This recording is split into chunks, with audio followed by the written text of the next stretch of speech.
era que o Hitler, o governo do Hitler lá, que era o governo nazista, era de esquerda, Porque tinha social no nome. tinha social no nome, socialista lá no nome. Então, como professor de história, é de esquerda, é de direita, é indefinido porque era uma outra situação histórica. Tem um consenso entre vocês sobre isso? Tem consenso entre a gente e tem consenso entre os estudiosos alemães sobre isso, que aí a gente não tem o que discutir. Aí se o alemão tá falando, você Entendeu?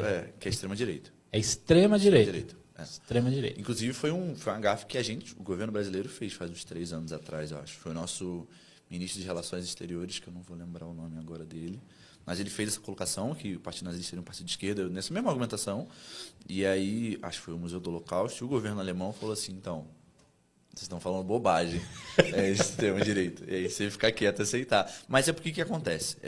Isso é um debate muito doido também. É porque as palavras, com o tempo, elas ganham outros significados. A gente sabe muito bem disso, né? Às vezes um termo que a gente falava há 40 anos atrás, às vezes não tinha o significado que ele tem hoje, porque, enfim, ele vai sendo ressignificado, vai tendo implicações, enfim, grupos sociais vão se apropriando, tem várias coisas.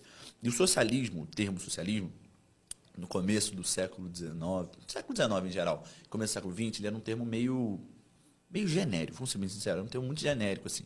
Um monte de gente entrava como socialista.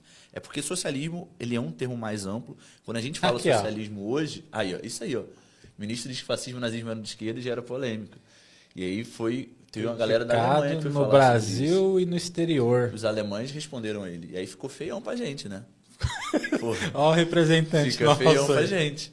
Mas é isso. Então, assim, o socialismo que a gente fala hoje, geralmente a gente fala do socialismo que a gente fala do socialismo marxismo, né? Que é a teoria marxista, marxismo-leninismo e tal. Mas existem outros tipos de socialismo. Por exemplo, você tem o que a gente chama hoje de anarquismo, na época era socialismo libertário. Então você tem vários termos. O socialismo era um termo meio guarda-chuva, meio que não significava muita coisa, mas era uma luta por melhores condições. E o fascismo e o nazismo em geral, eles têm como ideia, eles são meio ideias que a gente chama de ideologias parasitas.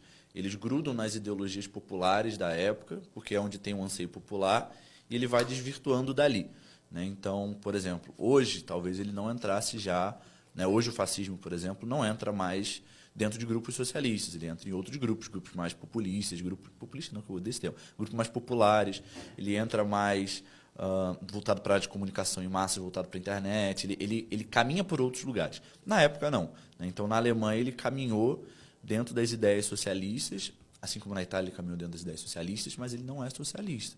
Ele, como eu disse, como ele é parasitário, ele gruda nas ideias populares da época e vai seguindo. Para atrair o povo.